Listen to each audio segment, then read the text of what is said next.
यीशु मसीह के नाम में आप सभी को मैं करण थापा का जय मसीह तथा नमस्कार।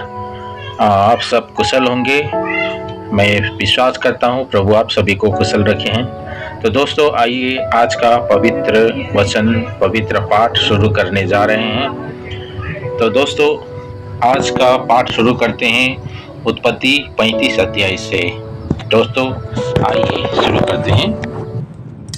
बेतेल में याकूब को आशीष मिलना।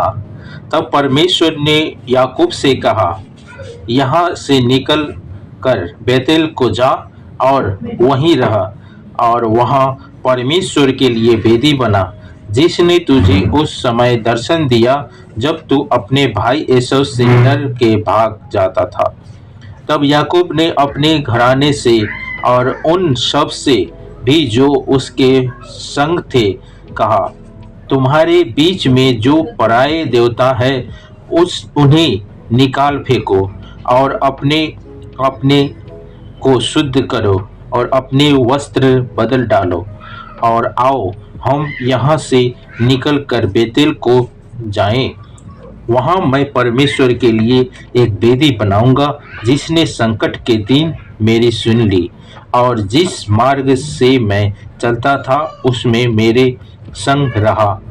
इसीलिए जितने पराये देवता उनके पास थे और जितने कुंडल उनके कानों में थे, उन सबों को उन्होंने याकूब को दिया और उसने उनको और उस बांज वृक्ष के नीचे जो शेकेम के पास है गाड़ दिया।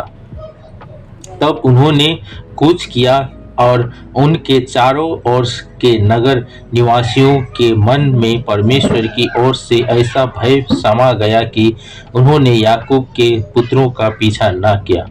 याकूब उन सब समेत जो उसके संग थे कनान देश के लूज नगर को आया। वह नगर बेतेल भी कहलाता है। वहाँ उसने एक वेदी बनाई और उस स्थान का नाम बेतेल रखा, क्योंकि जब वह अपने भाई के डर से भाग जाता था तब परमेश्वर उस पर वहीं प्रकट हुआ था। और रेबिका की दूध पिलाने हारी धाय दोबारा मर गई और बेतेल के बांज वृक्ष के निचले भाग में उसकी मिट्टी दी गई और उस बांज वृक्ष का नाम अल्लोन बकूत रखा गया।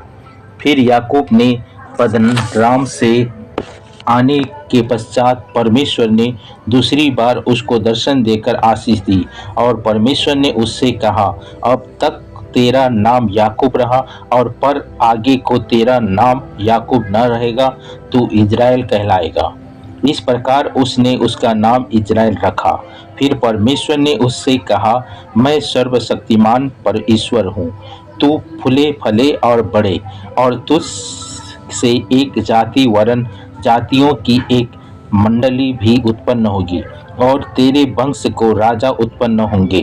और जो देश मैंने अब्राहम और इसहाक को दिया है वही देश तुझे देता हूँ और तेरे पीछे तेरे वंश को भी दूंगा। तब परमेश्वर उस स्थान में जहाँ उसने याकूब से बातें की उसके पास से ऊपर चढ़ गया और जिस स्थान में परमेश्वर ने याकूब से बातें की वही याकूब ने पत्थर का एक खंभा खड़ा किया और उस पर अर्घ देकर तेल डाल दिया। जहाँ परमेश्वर ने याकूब से बातें की उस स्थान का नाम उसने बेतेल रखा। राहेल की मृत्यु। फिर उन्होंने बेतेल के कूच किया और एप्रात थोड़ी सी दूर रह गया था कि राहेल को बच्चा जानने की बड़ी पीड़ा उठने लगी। जब उसको बड़ी बड़ी पीड़ा उठती थी तब धाय ने उससे कहा, मत डर, अब की भी तेरा बेटा ही होगा। तब ऐसा हुआ कि वह मर गई और प्राण निकलते निकलते उसके ने अब उस बेटा का नाम बेनोनी रखा, पर उसके पिता ने उसका नाम बिन्यामीन रखा। और वे राहेल मर गई और एप्राता अर्थात बेतलहम की मार्ग में उसको मिट्टी दी गई। याकूब ने उसकी कब्र पर एक खंबा खड़ा किया। राहेल की कब्र का वह खंबा आज तक बना है। फिर इज़राइल ने कूच किया और एदेर नामक गुम्मट के आगे बढ़कर अपना तंबू खड़ा किया। याकूब के पुत्र। जब इज़राइल उस देश में बसा था तब तक दिन ऐसा हुआ कि रूबेन ने जाकर अपने पिता की रखेली बिल्हा के साथ कुकर्म किया और यह बात इज़राइल को मालूम हो गया। याकूब के 12 पुत्र हुए। उनमें से लिया के पुत्र ये थे, अर्थात याकूब का जेठ रूबेन, फिर सिमोन, लेवी, यहूदा, इसकार और जबूलून। और राहेल के पुत्र ये थे, अर्थात यूसुफ और बिन्यामीन। और राहेल की दासी बिल्हा के पुत्र ये थे, अर्थात दान और नपतली।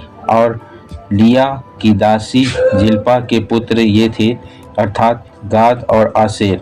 याकूब के ये ही पुत्र हुए जो उससे पद्दन राम में उत्पन्न हुए थे।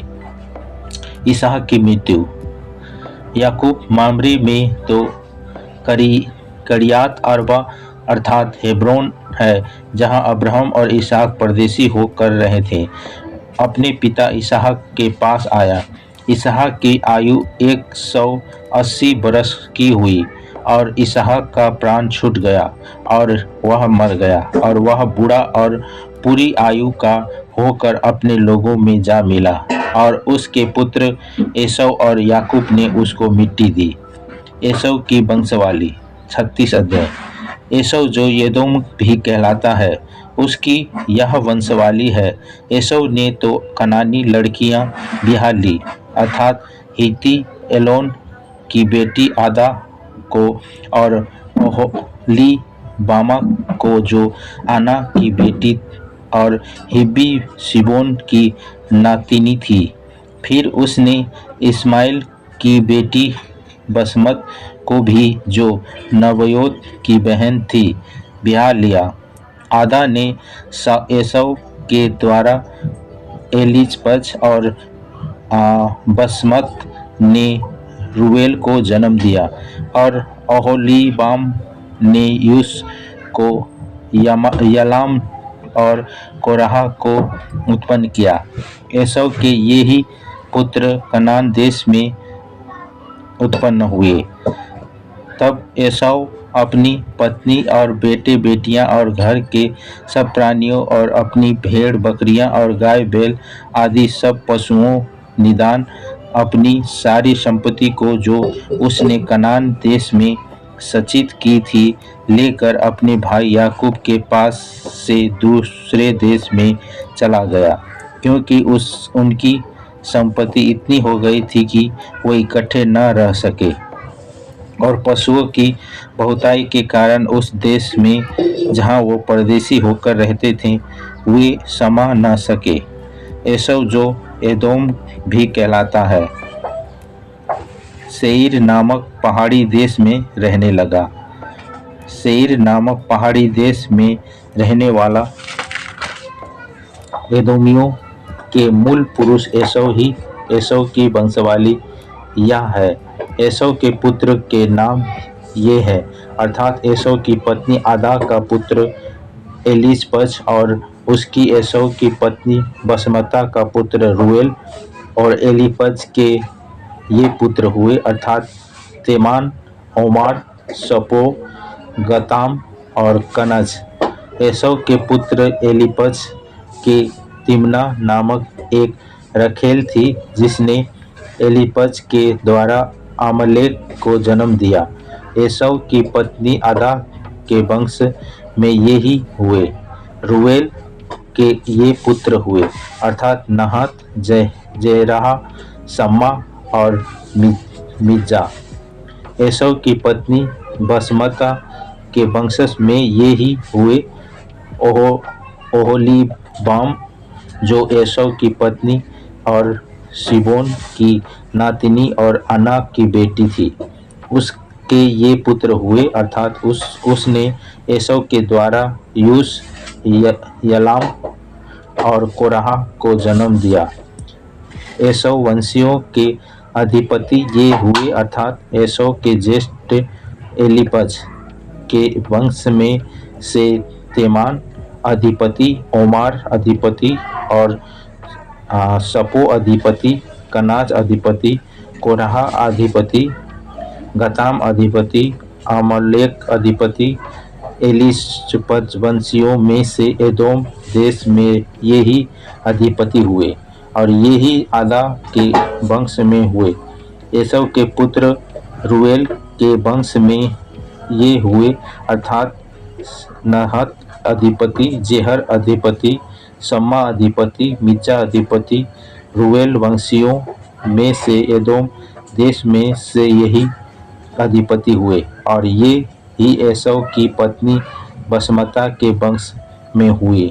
एसौ की पत्नी ओहोलीबाम के वंश में ये हुए, अर्थात यूस अधिपति, यलाम अधिपति, कोरह अधिपति। आना की बेटी ओहोलीबाम जो एसौ की पत्नी थी उसके वंश में ही हुए। एसौ जो एदोम भी कहलाता है उसके वंश में यही है और उनके अधिपति भी यही हुए। सेईर की वंशावली। सेईर जो होरी नामक जाति का था, उसके ये पुत्र उस देश में पहले से रहते थे। लोतान, शोबाल, सोबोन, आना, दिशोन, एसेर और दिशान। एदोम देश में सेईर के ये ही होरी जाति वाले अधिपति हुए। लोतान के पुत्र होरी और हेमाम हुए और लोतान की बहन तिम्ना थी। शोबाल के ये पुत्र हुए, अलवान, मनहत, लबाल, सपो और ओनाम। सिदोन के ये पुत्र हुए, अय्या और अन्ना। यह वही अन्ना है जिसको जंगल में अपने पिता सिबोन के गधों को चराते चराते गर्म पानी के झरने मिले। आना के दिशोन नाम पुत्र हुआ और उसी आना के ओहोलीबाम नामक बेटी हुई। दिशोन के ये पुत्र हुए, हेमदान, एसवान, इत्रान और करान। एसेर के ये पुत्र हुए, बिलहान, जवान और अकान। दिशान के ये पुत्र हुए, उस और अरान। होरियों के अधिपति ये हुए, लोतान अधिपति, शोबाल अधिपति, सिबोन अधिपति, अन्ना अधिपति, दिशोन अधिपति, एसेर अधिपति, दिशान अधिपति। सेईर देश में होरी जाति वाले यही अधिपति हुए। एदोम के राजा। फिर जब इजराइलियों एक पर किसी राजा ने राज्य न किया था, तब भी एदोम के देश में ये राजा हुए। बोर के पुत्र बेला ने एदोम में राज्य किया और उसकी राजधानी का नाम बिनहाबा है। बेला के मरने पर बेसरा निवासी जेहर का पुत्र योबाब उसके स्थान पर राजा हुआ। योबाब के मरने के पर तेमानियों के देश का निवासी हुशाम उसके स्थान पर राजा हुआ। फिर हुशाम के मरने के बाद बदाद का पुत्र हदद उसके स्थान पर राजा हुआ। यह वही है जिसने मिधानियों को मोआबी के देश में मार लिया और उसकी राजधानी का नाम अबीद है। हदद के मरने पर एस्क्रोवासी समला उसके स्थान पर राजा हुआ। फिर समला के मरने पर शाऊल जो महानद के तट वाले रहोबोत नगर का था, वह उसके स्थान पर राजा हुआ।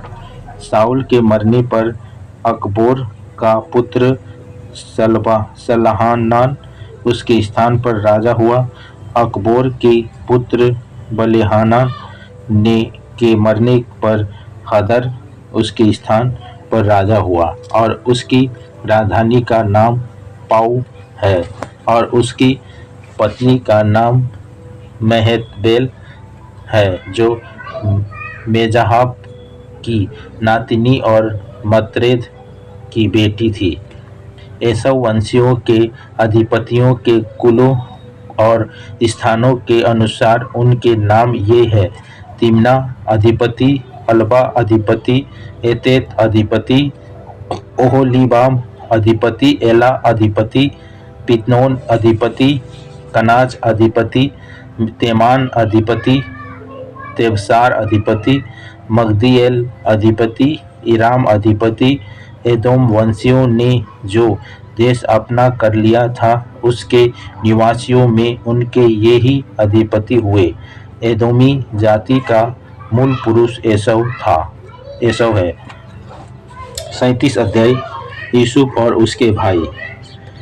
याकूब तो कनान देश में रहता था, जहाँ उसका पिता परदेशी होकर रहा था। याकूब के वंश का वृत्तांत यह है: यूसुफ 17 वर्ष का होकर अपने भाइयों के संग भेड़ बकरियों को चराता था, और वह लड़का अपने पिता की पत्नी बिल्हा और जिल्पा के पुत्रों के संग रहा करता था, और उनकी बुराइयों का समाचार अपने पिता के पास पहुंचाया करता था।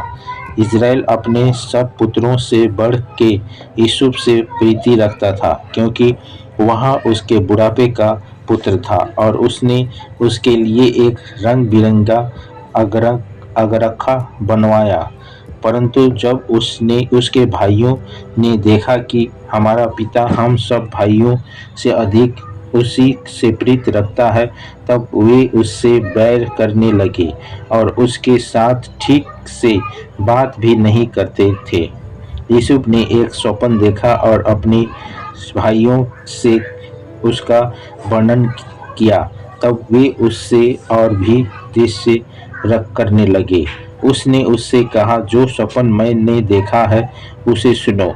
हम लोग खेत में पुल बांध रहे हैं, और क्या देखा हूँ कि मेरा पुल उठकर सीधा खड़ा हो गया। तब तुम्हारे पुलों ने मेरे पुल को चारों तरफ से घेर लिया और उसे दंडवत किया। तब उसके भाइयों ने उससे कहा, क्या सचमुच तू हमारा ऊपर राज्य करेगा, या क्या सचमुच तू हम पर प्रभुता करेगा? इसीलिए वे उसके स्वप्न और उसकी बातों के कारण उससे और भी अधिक बैर करने लगे। फिर उसने एक और स्वप्न देखा और अपने भाइयों से कहा, उसका भी यूं वर्णन किया। सुनो, मैंने एक और स्वप्न देखा है कि सूर्य और चंद्रमा और 11 तारे मुझे दंडवत कर रहे हैं। इस स्वप्न का उसने अपने पिता और भाइयों के वर्णन किया। तब उसके पिता ने उससे को डांटा कर कहा, क्या यह कैसे स्वप्न है जो तूने देखा है? क्या सचमुच मैं और तेरी माता और तेरा भाई सब जाकर तेरे आगे भूमि पर गिर के और दंडवत करेंगे? उसके भाई उससे डहा करते थे, पर उसके पिता ने उस वचन को स्मरण रखा। यूसुफ का बेचा जाना। उसके भाई अपने पिता के भेड़ बकरियों को चराने के लिए शेकेम को गए। तब इज़राइल ने यूसुफ से कहा, तेरा भाई शेकेम ही में भेड़ बकरियां चरा रहे होंगे, इसीलिए जा, मैं तुझे उनके पास भेजता हूँ। उसने उससे कहा, जो आज्ञा मैं हाजिर हूँ। उसने उससे कहा, जा, अपने भाइयों और भेड़ बकरियों का हाल देख आ कि वे शेकेम में तो है। फिर वे 5 समाचार ले आया। अतः उसने उसको हेब्रोन की तराई में विदा कर दिया और वह शेकेम में आया। और एक मनुष्य ने उसको मैदान में इधर उधर भटकते हुए पाकर उससे पूछा, तू क्या ढूंढता है? उसने कहा, मैं अपने भाइयों को ढूंढता हूँ। कृपया मुझे बता कि वे भेड़ बकरियां को कहाँ चरा रहे हैं। उस मनुष्य ने कहा, वे यहाँ से चले गए हैं, और मैंने उसको यहाँ कहते हुए सुना, आओ हम दोतान को चले। इसीलिए यूसुफ अपने भाइयों के पीछे चला और उन्हें दोतान में पाया। जो ही उन्होंने उसे दूर से आते देखा तो उसके निकट आने के पहले ही उसे मार डालने का षड्यंत्र रचा। और वे आपस में कहने लगे, देखो, वह स्वप्न देखने वाला आ रहा है, इसीलिए आओ हम उसको घात करके किसी गड्ढे में डाल दे और यह कह दे कि कोई बनेले पशु उसको खा गया, फिर हम देखेंगे कि उसके स्वप्नों का क्या फल होगा। यह सुन के रूबेन ने उसको उसके हाथ से बचाने का विचार से कहा, हम उसको प्राण से तो न मारे। फिर रूबेन ने उससे कहा, लहू मत बहाओ, उसको जंगल के इस गड्ढे में डाल दो और उस पर हाथ मत उठाओ। वह उसको उनके हाथों से छुड़ाकर पिता के पास फिर पहुंचाना चाहता था। इसीलिए ऐसा हुआ कि जब यूसुफ अपने भाइयों के पास पहुंचा तब उन्होंने उसका रंग बिरंगी अंगरखा जिसे वह पहने हुए था उतार लिया और यूसुफ को उठाकर गड्ढे में डाल दिया। वह गड्ढा सूखा था और उसमें कुछ जल न था। तब वे रोटी खाने बैठ गए और आंखें उठाकर क्या देखा कि इस्माइलियों का एक दल ऊँटों पर सुगंधद्रव्य, बलशान और गन्धरस लादे हुए गिलाद से मिस्र को चला जा रहा है। तब यहूदा ने अपने भाइयों से कहा, अपने भाई को घात करने और उसका खून छिपाने से क्या लाभ होगा। आओ हम इससे इस्माइलियों के हाथ बेच डालें और अपना हाथ पर उस पर न उठाएं, क्योंकि वह हमारा भाई और हमारा ही हड्डी और मांस है। और उसके भाइयों ने उसकी बात मान ली। तब मिद्यानी व्यापारी इधर से होकर उसके पास पहुंचे। अतः यूसुफ के भाइयों ने उसको उस गड्ढे से खींच के बाहर निकाला और इस्माइलियों के हाथ चांदी के 20 टुकड़ों में बेच दिया और वे यूसुफ को मिस्र ले गए। रूबेन ने गड्ढे पर लौटकर क्या देखा कि यूसुफ गड्ढे में नहीं है, इसीलिए उसने अपने वस्त्र फाड़े और अपने भाइयों के पास लौटकर कहने लगा, लड़का तो नहीं है, अब मैं किधर जाऊं। तब उन्होंने यूसुफ का अंगरखा लिया और एक बकरे को मारा के उसके लहू में उसे डुबा दिया और उन्होंने उस अंगरखे को अपने पिता के पास भेजकर कहा, दिया यह हमको मिला है, अतः देखकर पहचान ले कि यह तेरा पुत्र का अंगरख है कि नहीं। उसने उसको पहचान लिया और कहा, हाँ, यह मेरे ही पुत्र का अंगरख है, किसी दुष्ट पशु ने उसको खा लिया है। निसंदेह यूसुफ फाड़ डाला गया है। तब याकूब ने अपने वस्त्र फाड़े और कमर के टाट लपेटा और अपने पुत्र के लिए बहुत दिनों तक विलाप करता रहा। उसके सब बेटियों ने उसको शांति देने का प्रयत्न किया, पर उसको शांति न मिली और वह भी यही कहता रहा, मैं तो विलाप करता हुआ अपने पुत्र के पास अधोलोक में उतर जाऊंगा। इस प्रकार उसका पिता उसके लिए रोता ही रहा। इस बच्चे बीच मिद्यानियों ने यूसुफ को मिस्र में ले जाकर पोतीपर नामक फिरौन के एक हाकिम और अंगरक्षकों के प्रधान के हाथ बेच डाला। यहूदा और तमार 38 अध्याय। उन्हीं दिनों में ऐसा हुआ कि यहूदा अपने भाइयों के पास से चला गया और हीरा नामक अब्दुल्ला वासी पुरुष के पास डेरा किया। वहाँ यहूदा ने शुआ नामक एक कनानी पुरुष की बेटी को देखा और उससे विवाह करके उसके पास गया। वह गर्भवती हुई और उसके एक पुत्र उत्पन्न हुआ और यहूदा ने उसका नाम एर रखा। वह फिर गर्भवती हुई और उसके एक पुत्र और उत्पन्न हुआ और उसका नाम ओनान रखा गया। फिर उसके एक पुत्र और उत्पन्न हुआ और उसका नाम सेला रखा गया। और जिस समय उसका जन्म हुआ उस समय यहूदा कजीब में रहता था। और यहूदा ने तमार नाम की एक स्त्री से अपने जेठ एर का विवाह कर दिया, परंतु यहूदा का वह जेठा एर यहोवा के लेखे में दुष्ट था, इसीलिए यहोवा ने उसको मार डाला। तब यहूदा ने ओनान से कहा, अपनी भौजाई के पास जा और उसके साथ देवर का धर्म पूरा करके अपने भाई के लिए संतान उत्पन्न कर। ओनान जानता था कि संतान मेरी न ठहरेगी, इसीलिए ऐसा हुआ कि जब वह अपनी भौजाई के पास गया तब उसने भूमि पर भी गिराकर नाश किया, जिससे ऐसा न हो कि उसके भाई के नाम के वंश चले। यह काम जो उसने किया उससे यहोवा अप्रसन्न हुआ और उसने उसको भी मार डाला।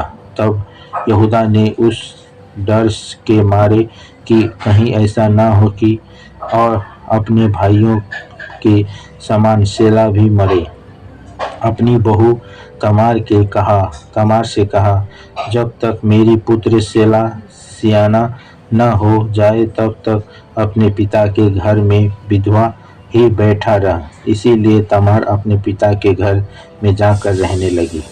बहुत समय के बीतने पर यहूदा की पत्नी जो शुआ की बेटी थी वह मर गई।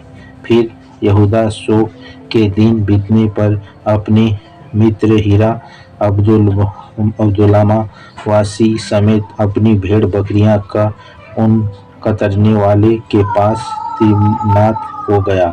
और तमार को यह समाचार मिला, तेरा ससुर अपनी भेड़ बकरियां का उन कतरने के लिए तिम्नात को आ जा रहा है।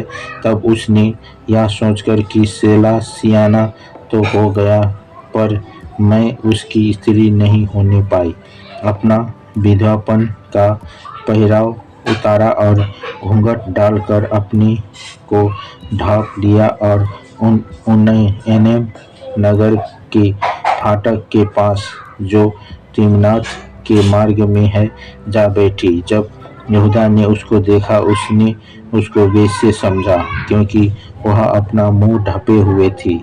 वह मार्ग से उसकी ओर फिरा और उससे कहने लगा, मुझे अपने पास आने दे, क्योंकि उसे यह मालूम न था कि वह उसकी बहू है।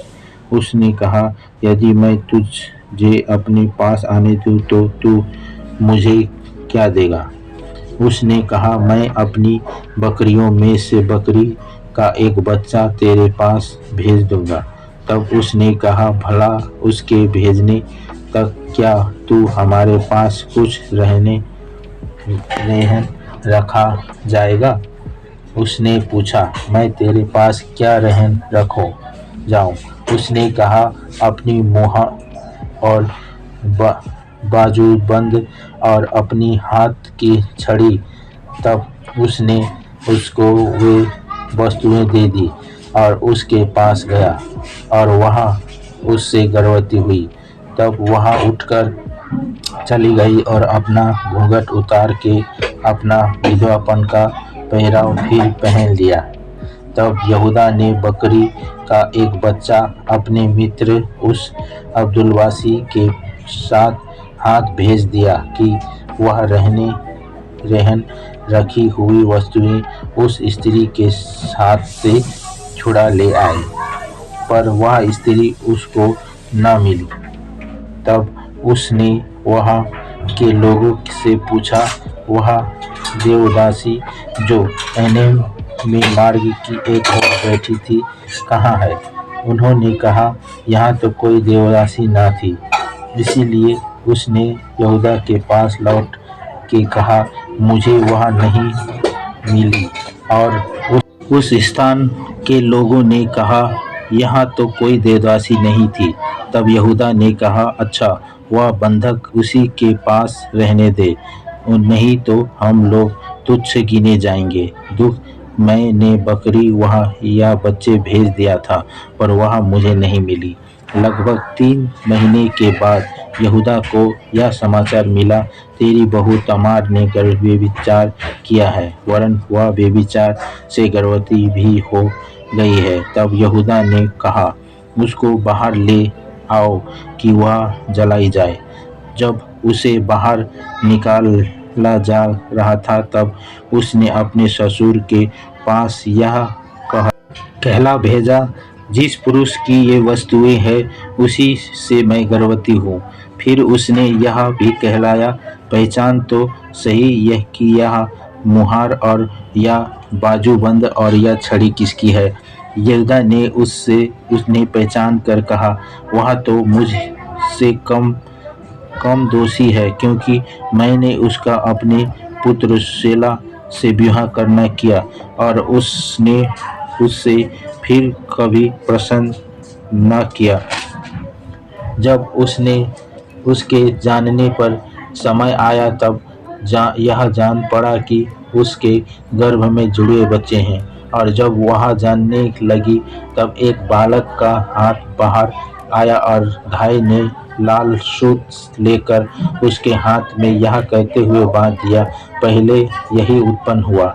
जब उसने हाथ समेत लिया, तब उसका भाई उत्पन्न हो गया। तब उस भाई ने कहा, तू क्यों बराबर निकला आया है। इसीलिए उसका नाम पेरेस रखा गया। पीछे उसका भाई जिसका हाथ में लाल सूत बांधा था उत्पन्न हुआ और उसका नाम जहर रखा गया।